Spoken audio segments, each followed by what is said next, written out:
Assalamualaikum warahmatullahi wabarakatuh.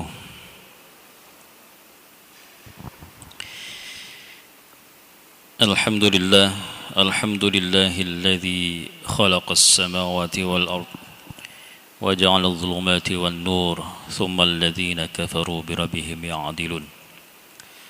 Asyhadu an la ilaha illallah wahdahu la syarika lah wa asyhadu anna Muhammadan 'abduhu wa rasuluhu la nabiyya ba'dah. Allahumma shalli wa sallim wa barik ala sayyidina Muhammadin wa ala alihi wa ashabihi wa man tabi'u bi ihsan ila yaumiddin. Amma ba'd. Qala ta'ala fi kitabihil karim, a'udzu billahi minasy syaithanir rajim. Bismillahirrahmanirrahim. يا أيها الذين آمنوا اجتنبوا كثيرا من الظن إن بعض الظن إثم. Al-ayah. Hadirin jamaah salat maghrib Masjid Darul Ilmi yang dirahmati oleh Allah Subhanahu wa taala. Alhamdulillah, pada kesempatan kali ini mari kita bersama-sama ucapkan syukur kehadirat Allah Subhanahu wa taala atas segala limpahan rahmat hidayahnya kepada kita semua, sehingga pada kesempatan kali ini Allah masih mengizinkan kita sholat di masjid yang mulia ini. Salawat serta salam mari kita curahkan kehadirat junjungan Nabi besar kita Nabi Allah Muhammad sallallahu alaihi wasallam. Atas jasa beliaulah kita sampai saat ini bisa mengenal Allah Subhanahu wa taala. Hadirin yang dirahmati Allah Subhanahu wa taala. Pada kesempatan kali ini kita teruskan ngaji kita pada bab yang ke-17 dari kitab Tanbihul Ghafilin, Babul Ghibah. Bab ini sangat berat sekali sebenarnya untuk disampaikan, karena kita semuanya pasti pernah melakukan ghibah, baik urusan yang kecil maupun sampai urusan yang besar. Tetapi mudah-mudahan melalui pengetahuan babul ghibah ini kita bisa mengerem perbuatan kita yang nantinya akan gak sadar kita melakukannya, mudah-mudahan bisa kita rem. Qala al-faqihu Abu Laits As-Samarqandi, haddatsana Muhammadul Fadl, haddatsana Muhammad bin Ja'far, haddatsana Ibrahim bin Yusuf, haddatsana Ismail bin Ja'far anil A'la bin Abdurrahman an abihi an Abi Hurairah radhiyallahu anhu anna an-nabiy sallallahu alaihi wasallam qala. Dari Abu Hurairah radhiyallahu anhu bahwasanya Rasulullah sallallahu alaihi wasallam pernah bersabda, atadruna mal ghibah? Apakah kalian mengetahui apakah itu yang dinamakan ghibah? Kalau bahasa Indonesianya menggunjing. Kalau orang Jawa bilang ngerasani dan seterusnya. Qalu Allahu wa rasuluhu a'lam. Para sahabat menjawab, Allah dan Rasulnya yang lebih faham ya Rasul. Qala Rasulullah dawuh, idza dzakarta akhaka bima yakrahu. Ghibah itu adalah apabila engkau menyebut saudaramu dengan kejelekan, kemudian saudaramu itu tidak senang dengan sebutan itu, faqad igtabtahu, maka sungguh engkau telah menggunjingnya. Qila ara'aita in kana fi akhihi ma aqulu. Rasulullah ditanya lagi, apakah ya Rasul, apakah seandainya jika sesuatu itu benar-benar terjadi, apa yang di dalam saudara kita itu, qala in kana fihi ma taqulu faqad igtabtahu, apabila apa-apa yang engkau katakan tentang saudaramu itu, faqad igtabtahu, maka sungguh engkau telah berbuat ghibah. Wa illam yakun fihi ma taqulu faqad bahattahu, kalau seandainya engkau membicarakan saudaramu, kemudian saudaramu itu tidak pernah melaksanakan itu, maka sungguh engkau telah berbuat mengada-ngada. Yakni qulta fihi buhtanan, engkau berkata kebohongan terhadap saudaramu itu. Jadi dari hadis ini kita bisa simpulkan sedikit bahwa yang dinamakan ghibah itu adalah, yang pertama, kalau kita menyebut kejelekan dari saudara kita, maka itu sudah termasuk ghibah, menggunjing. Kemudian apabila kita ngomongin kemudian pas yang saudara kita itu juga seperti itu sesungguhnya, maka itu juga kata Rasul juga dinamakan ghibah. Lah, kalau kita pas ngomongin ternyata saudara kita itu tidak melakukan apa yang kita omongkan, maka kita sudah berbuat mengada-ngada, berbuat dusta, kata Rasulullah Shallallahu Alaihi Wasallam.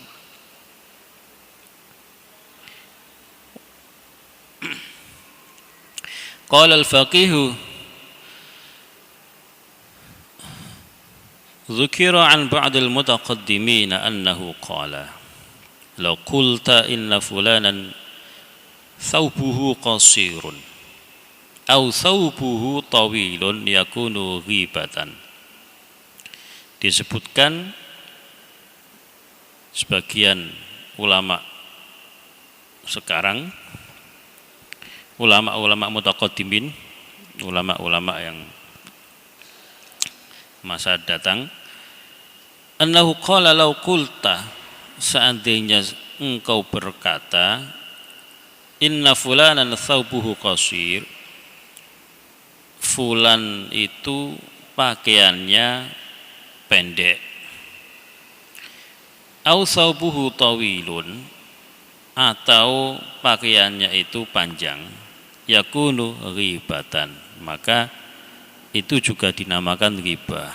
Jadi kalau ada orang datang kemudian pakaiannya bagus dan sebagainya, kita ngomongin pakaiannya saja, itu ternyata menurut para ulama kita itu sudah disebut ghibah.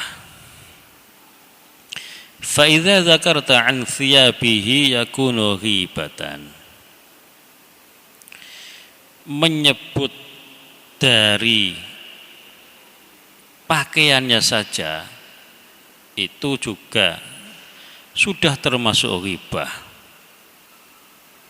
Fa kaifa idza dzakarta an nafsihi, bagaimana seandainya engkau menyebut tentang kejelekan-kejelekan yang ada pada diri saudaramu itu. Ini luar biasa. Jadi ghibah ini berarti kalau definisinya seperti ini, semua orang pasti pernah ghibah, menggunjingnya. Makanya ada ulama tasawuf yang mengamalkan untuk menjaga lisannya supaya tidak ngomong macam-macam, itu sampai ada yang tirakatnya itu 40 hari tidak ngomong. Itu ada 40 hari diem, ketemu orang juga diem, enggak ngomong sama sekali 40 hari 40 malam. Hanya untuk menjaga lisannya supaya tidak ngomong macam-macam. Ini luar biasa dan pasti sangat berat sekali. Sehari kita enggak ngomong saja berat, apalagi ini 40 hari 40 malam. Enggak tahu kalau di TV itu namanya limbat itu tirakat atau enggak, kan isyarah terus itu. Diem, enggak mau ngomong. Qala haddatsana Muhammad bin al-Fadl, haddatsana Muhammad bin Ja'far, haddatsana Ibrahim bin Yusuf, haddatsana Yahya bin Salim an Salman al-Qadhi an Muhammad bin Fadl al-Abid an ibni Abi Najah qala balaghana anna imra'atan qasiratan dakhalat 'ala an-nabi sallallahu alaihi wasallam. Diceritakan dari Ibnu Abi Najih,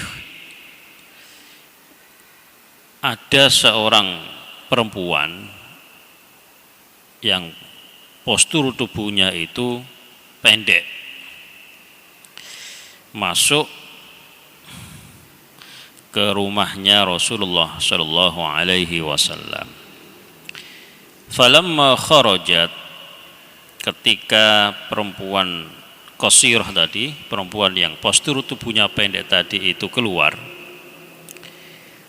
qalat Aisyah radhiyallahu anha ma aqsaraha keluar perempuan yang pendek tadi itu, kemudian enggak sengaja istri Rasulullah Aisyah berkata, wah pendek banget ya. Nah, itu aja. Faqala Nabi sallallahu alaihi wasallam, Rasulullah kemudian berkata, bersabda kepada istrinya Aisyah, igdab tiha, wahai Aisyah, engkau berkata seperti itu sudah termasuk ghibah, menggunjing, ngerasani. Ini luar biasa.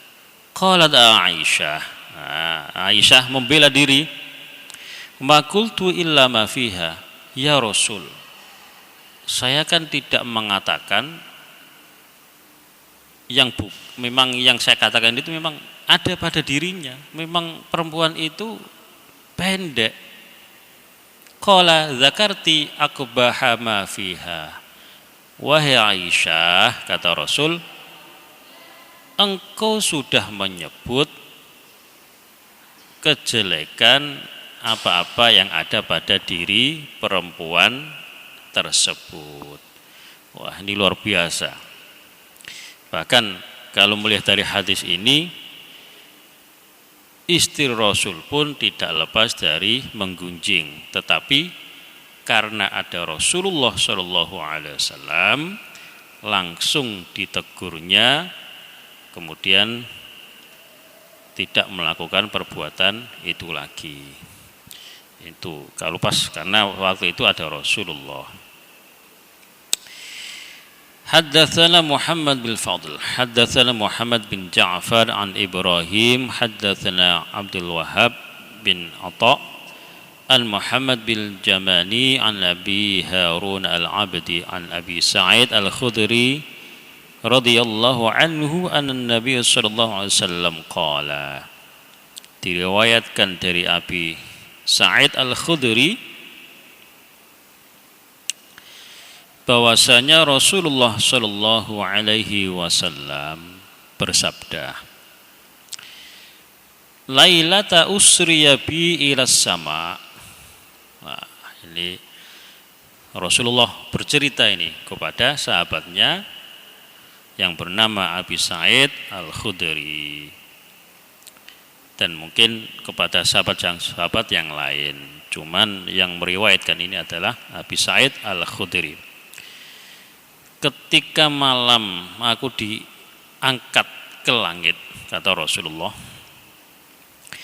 marartu biqaumin yaqta'ul lahma min junubihim thumma yulqimunahu. Aku diperlihatkan ada kelompok kaum yang memotong daging pinggangnya dipotong sendiri, kemudian mereka memakannya.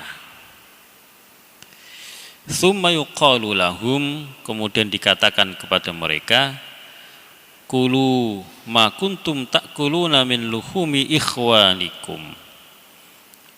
Silakan kamu makan dari daging yang engkau kulu, makanlah ma kuntum ta'kuluna min luhumi ikhwanikum.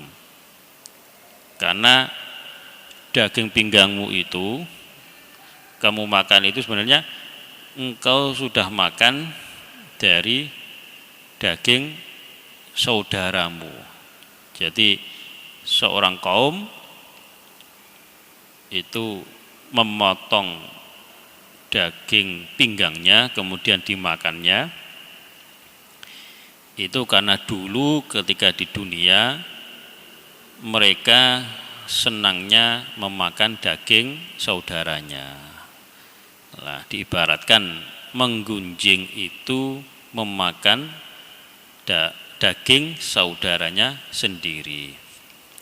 Fakultu ya Jibril min haula'i. Wahai Jibril, siapakah mereka itu? Qala haula'i min ummatika al-hammazuna al-lammazuna, yakni al-muqtabina. Jibril menjawab, wahai Rasulullah, orang-orang suatu kaum itu yang memotong daging pinggangnya itu kemudian memakannya, itu karena dulunya mereka adalah tukang adu domba, tukang fitnah dan sebagainya, tukang gunjing, yakni al-muqtabina, orang yang senangnya menggunjing, ada apa sedikit digunjing dan sebagainya. Kalau berbicara sekarang, maka sungguh apa yang kita tulis, apa yang kita dengar di media sosial dan sebagainya, di berita-berita, maka kalau menurut tatanan definisi ghibah menurut Rasulullah berarti semuanya termasuk ghibah. Ada begini, berita begini dan sebagainya, berita artis ini lagi cerita, itu termasuk ghibah semuanya. Maka kita berarti termasuk ahli ghibah karena tiap hari menemukan hal tersebut. Maka tidak heran banyak kiai-kiai kita yang ahli tasawuf itu sampai sekarang mereka nggak mau pegang HP. HP jelek aja nggak mau pegang, apalagi HP yang bagus saat ini, karena takut untuk berbuat ghibah dan seterusnya. Memang luar biasa, teknologi membawa kebaikan tetapi juga banyak menyengsarakan. Qala al-faqih rahimahullahu ta'ala, sami'tu abi yahki, Abu Lais As-Samarqandi berkata, saya mendengar ayahku bercerita. Qala kana an-nabiy sallallahu alaihi wasallam fil manzil wa ashabuhu fil masjid min ahli suffah. Ketika itu Rasulullah sallallahu alaihi wasallam di rumah beliau dan para sahabat-sahabat Rasul itu berada di masjid, mereka min ahli suffah. Ahli suffah itu kalau sahabatnya Rasul dulu nggak punya rumah, nggak punya apa, tidurnya akhirnya di masjid terus. Dinamakan ahli suffah. Wa Zaid bin Thabit yuhaddithuhum bima sami'a minan Nabi sallallahu alaihi wasallam minal ahadits. Kemudian Zaid bin Thabit menceritakan kepada ahli suffah itu dari apa-apa yang dia dengar dari Rasulullah sallallahu alaihi wasallam dari beberapa hadis. Fa'atan Nabi sallallahu alaihi wasallam bilahmin.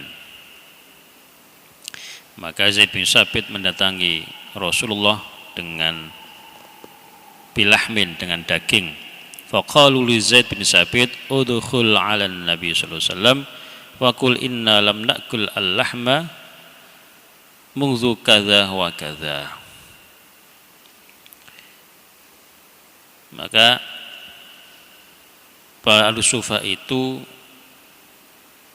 berkata kepada Zaid bin Thabit, wahai Zaid bin Thabit, masuklah, udkhul 'ala Nabi, masuklah kepada Nabi, wa qul inna lam na'kul lahma munzu kadza wa kadza. Jadi ahli suffah itu sudah lama enggak makan daging. Karena udah lama, mungkin lamanya kita mungkin bisa 1 minggu enggak makan daging. Tapi kalau ahli suffah mungkin bisa berbulan-bulan enggak makan daging.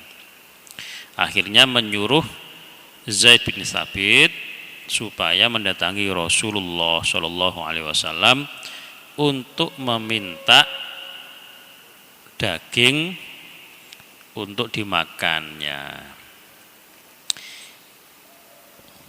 Likai yab'atsa ilaina syai'in min dzalikal lahmi falamma qama Zaid bin Thabit min indihim.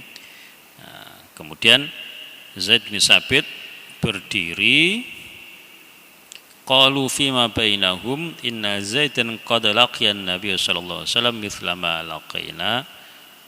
Zaid bin Thabit saat itu kemudian menemui Rasulullah dan bertemu, benar-benar bertemu. Fa kaifa yajlisu wa yuhdithuna falamma dakhala Zaidun 'ala an-nabi sallallahu alaihi wasallam wa adda ar-risalah qala an-nabi sallallahu alaihi wasallam kullahum qad akaltumul lahma al-ana. Waduh, ketika Zaid bin Thabit itu berdiri dari golongan ahlu suffah tadi, ternyata tidak adanya Zaid bin Thabit itu dirasani oleh ahlus suffah. Dirasaninya itu, wah, duduknya Zaid bin Thabit kok begitu ya, dan begini dan sebagainya. Itu padahal hanya sekilas seperti itu saja. Maka ketika Zaid bin Thabit sudah menemui Rasulullah, ternyata Rasulullah Shallallahu Alaihi Wasallam malah bersabda kepada Zaid bin Thabit, kullahum, wahai Zaid bin Thabit, ngomonglah kepada mereka ahli suffah, qad akaltumul lahmal ana. Sungguh engkau telah memakan daging sekarang. Wah. Faraja'a ilaihim, kemudian Zaid bin Sabit kembali kepada Ahlus Sufah. Wa akhbarahum bihi, kemudian mengabarkan apa yang disabdakan oleh Rasulullah, bahwasanya wahai Ahlus Sufah, engkau sudah memakan daging. Qalu, Ahlu Sufah berkata, wallahi ma akalna lahma mundu kadza wa kadza. Nah, Rasulullah itu biasanya kalau menegur sahabatnya itu sangat halus sekali. Ternyata Ahlu Sufah enggak paham ditegur oleh Rasulullah. Demi Allah, Zaid bin Sabit, kami udah lama ini enggak makan daging. Kok kamu bilang, kata Rasulullah, kami ini sudah memakan daging. Faraja ilaihi fa akhbarahu,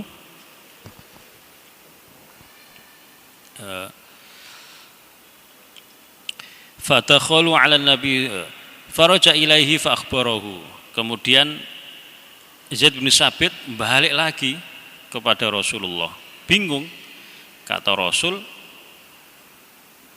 Ahlus Sufah sudah makan daging. Disampaikannya seperti itu, ternyata Ahlus Sufah ngomongnya, kami enggak pernah makan daging sudah lama.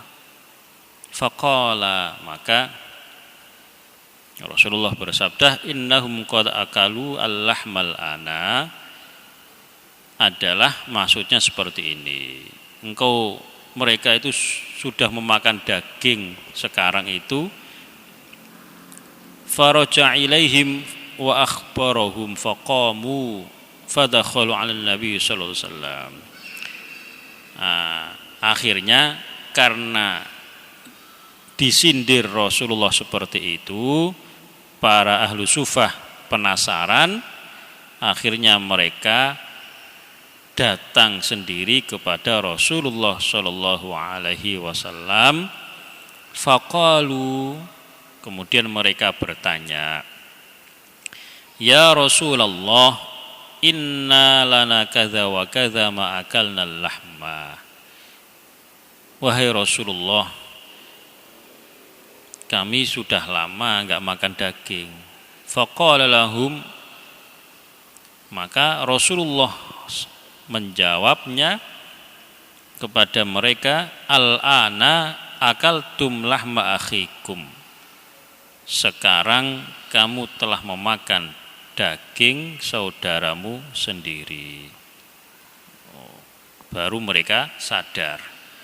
Wa atharul lahmi fi asnanikum, dan sisa-sisa daging yang kamu makan itu berada di celah-celah gigimu.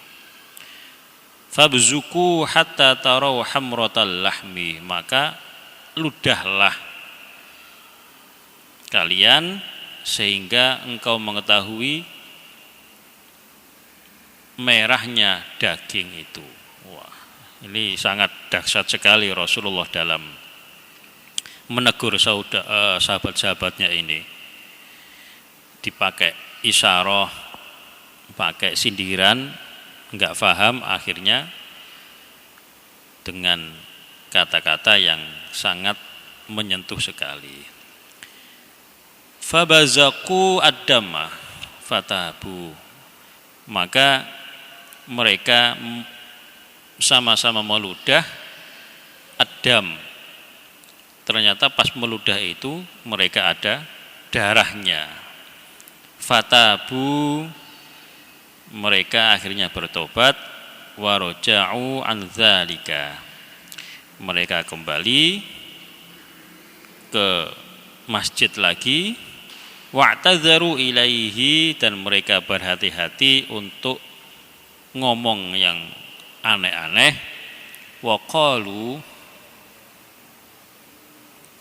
dan kemudian mereka berkata kepada Rasulullah, ma aradna bidzalikal kalam illa khairah. Ya Rasul, aku enggak sengaja ngomong seperti itu kepada Zaid. Yang aku inginkan adalah omongan yang baik-baik saja. Nah, kalau dari hadis ini semua kita kena hadis ini semuanya. Zaid bin Tsabit berdiri saja kemudian diomongin sedikit, itu ternyata kata Rasulullah sudah termasuk memakan daging saudara kita. Bagaimana dengan perilaku kita setiap hari?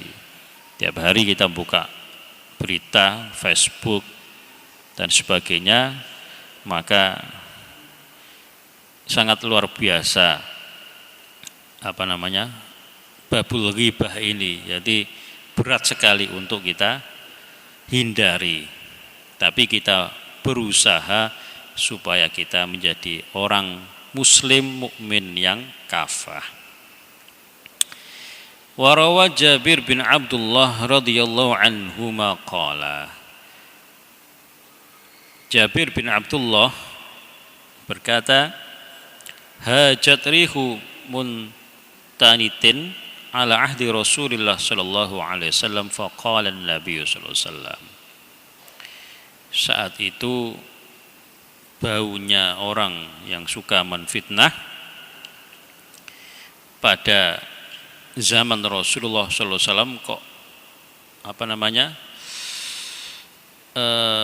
kelihatan baunya gitu. Jadi ada orang yang menggunjing, itu ternyata saat pada masa Rasulullah itu bisa tercium baunya.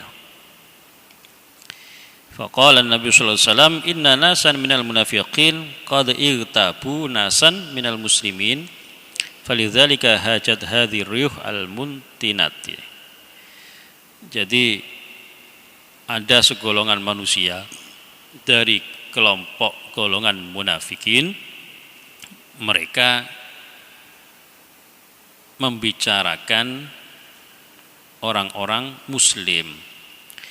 Maka saat itu bau yang enggak enak, bau yang anyir barangkali itu tersebar lewat udara. Ternyata kata Rasul itu adalah bau itu adalah hasil omongan orang munafik yang menggunjing orang muslim.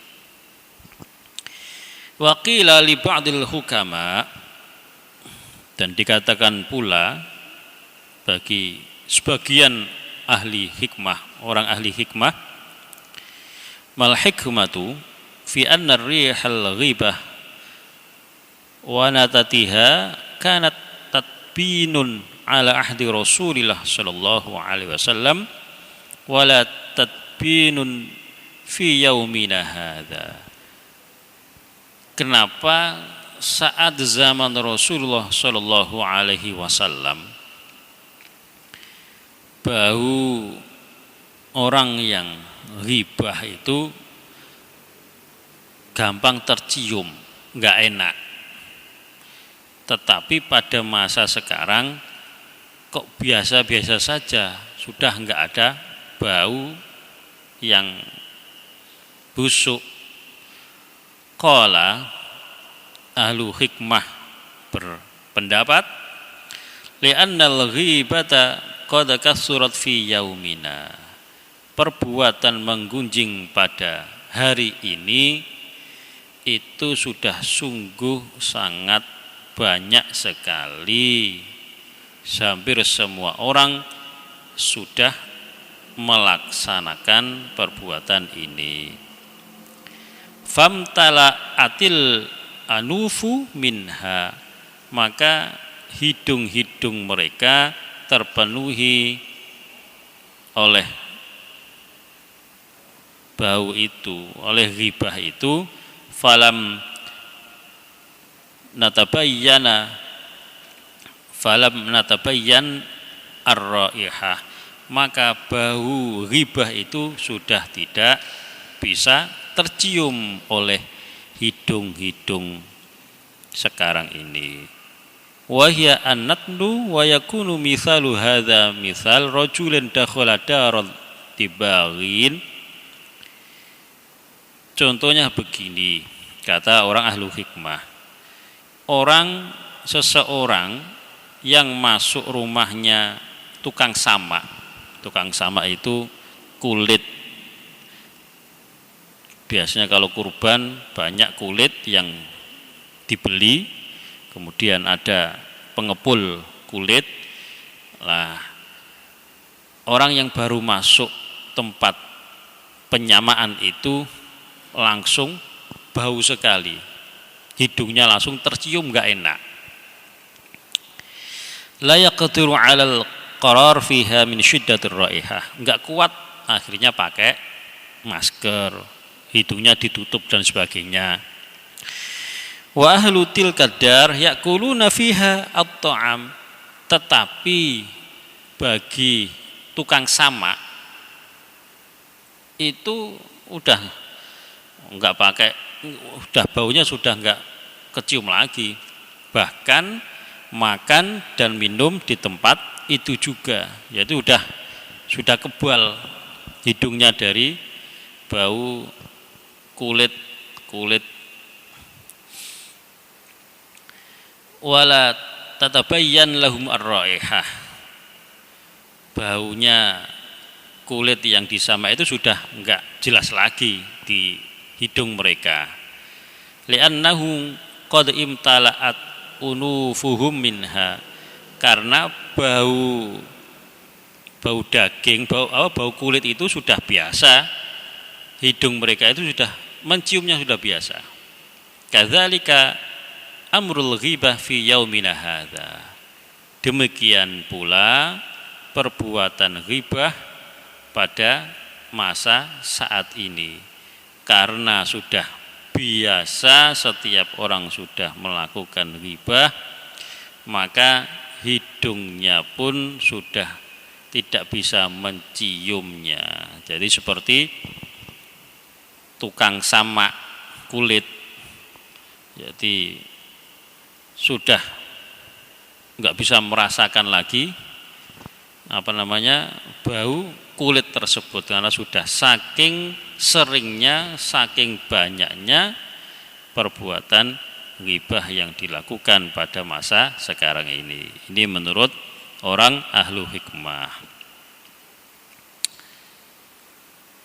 Hadirin jamaah sholat maghrib Masjid Darul Ilmi yang dirahmati oleh Allah Subhanahu wa taala. Kita teruskan satu hadis lagi. Rawa asbatu anis Sadi qala kana Salman Al-Farisi. Diriwayatkan bahwasanya Salman Al-Farisi fi safarin ma'anasin fihim Umar radhiyallahu an fanazzalu manzilan.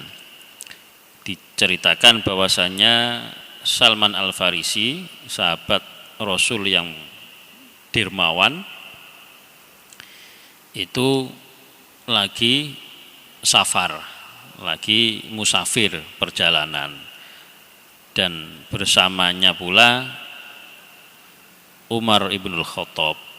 Fanazalu manzilan fadarabu khiyamahum, maka saat itu mereka berhenti sejenak mendirikan tenda.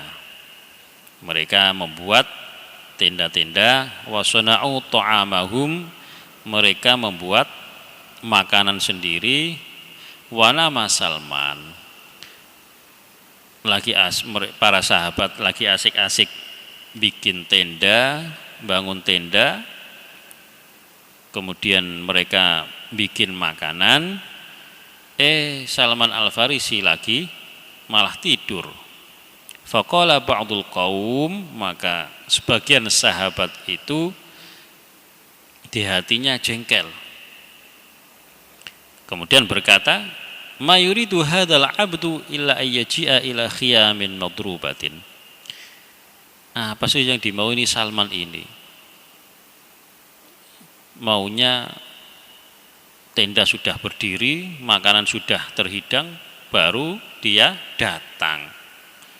Enggak mau ikut serta gotong royong. Tsumma qalu ba'da dzalika li Salman intaliq ila Nabi sallallahu alaihi wasallam faltamisa lana idaman minhu. Maka saat itu intalaqa ila Nabi Salman menghadap kepada Nabi, faltamisa lana idaman. Fa'atan Nabi sallallahu alaihi wasallam fa akhbarahu fa qala Nabi sallallahu alaihi wasallam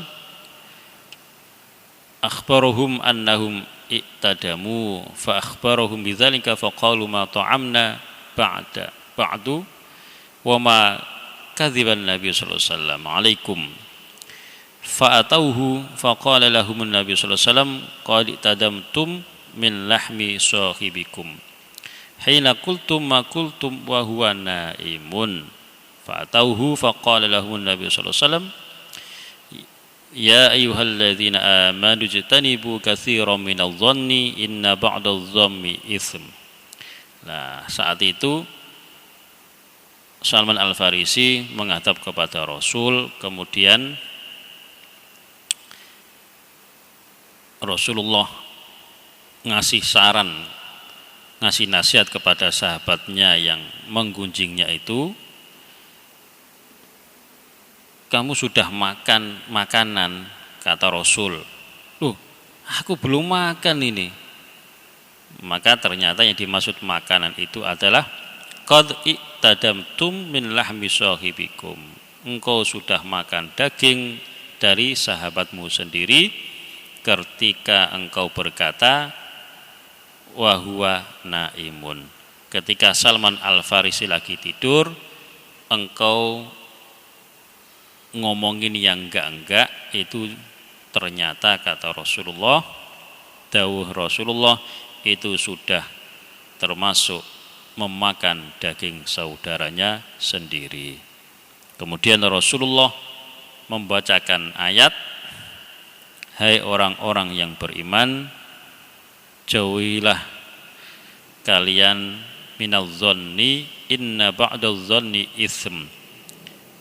Jauhilah kalian tentang persangkaan karena sebagian persangkaan itu adalah perbuatan dosa. Dan seterusnya, wala tajassasu wala yaghtab ba'dukum ba'dha ayuhibbu ahadukum ay ya'kula lahma akhihi maitan fakarihtumuh wattaqullaha innallaha tawwabur rahim. Nah, kemudian turunlah ayat 12 surat Al-Hujurat ini yang menegur dari perbuatan sahabatnya Rasulullah, padahal cuman ngomong apa sih, Salman Al-Farisi ini enaknya hidangan sudah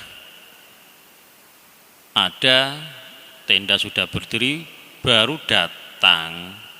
Nah, kok nggak mau bantu itu saja sudah dikatakan ghibah, kata Rasulullah SAW, dan ditegur keras.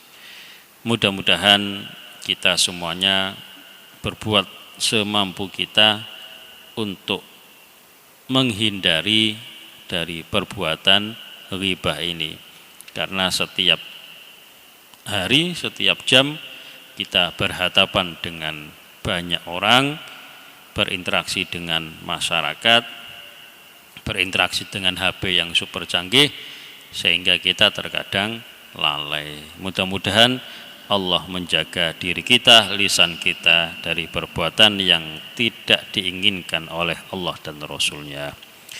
Kurang lebih minta maaf. Mudah-mudahan bermanfaat bagi saya dan jamaah sekalian. Wal afu minkum. Wassalamualaikum warahmatullahi wabarakatuh.